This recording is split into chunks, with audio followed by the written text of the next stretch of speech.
ఒకప్పుడు ఒక పెద్ద అడవిలో రంగురంగుల పువ్వులు, అందమైన పక్షులు, తీపి తేనెలతో తేనెటీగలు ఉండేవి. ఆ అడవిలో ఒక చిన్న తేనెటీగ, తిత్లీ, ఉండేది. తిత్లీ చాలా చలాకీగా ఉండేది. కాని ఒక విషయం మాత్రం ఆమెకు తెలియదు. నిజమైన ప్రేమ అంటే ఏమిటో. ఒకరోజు తిత్లీ అడవిలో తిరుగుతూ ఒక చిన్న నీలి పువ్వును చూసింది. ఆ పువ్వు పేరు నీలం. నీలం చాలా అందంగా ఉండేది. కాని ఎవరు దగ్గరికి వచ్చినా తల వంచేది.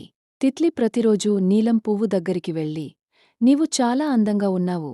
ఎందుకు ఇలా దాచుకుంటావు? అని అడిగేది. నీలం సిగ్గుతో తల వంచేది. కాని తన హృదయం లోపల తిత్లీ మాటలతో ఆనందం కలుగుతుండేది. కాలం గడుస్తూ తిత్లికి నీలం పువ్వు అంటే చాలా ఇష్టం పెరిగింది.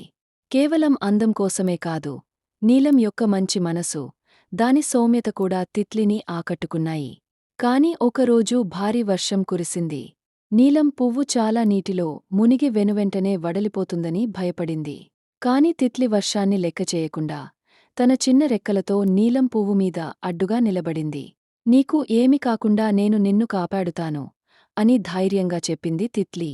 వర్షం ఆగిన తర్వాత నీలం పువ్వు తిత్లికి అనుకున్న మాట చెప్పింది. నీవు నీ జీవితాన్ని కూడా పణంగా పెట్టావు నన్ను రక్షించడానికి. ఇది నిజమైన ప్రేమ అని నాకిప్పుడు తెలిసింది. ప్రేమ అంటే కేవలం అందం కాదు, దానికంటే ఎక్కువగా ఒకరిని కాపాడాలనే, సంతోషపెట్టాలనే మనసులో కోరిక.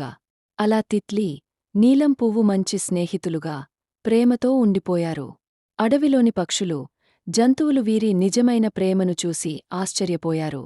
ఈ కథ నీతి: ప్రేమ అంటే కేవలం మాటల్లో కాదు, మన మనసుతో చేసే సహాయం, పరస్పర గౌరవం మరియు నిజాయితీ. నిజమైన ప్రేమ ఎల్లప్పుడూ సౌమ్యంగా, స్వచ్ఛంగా ఉంటుంది.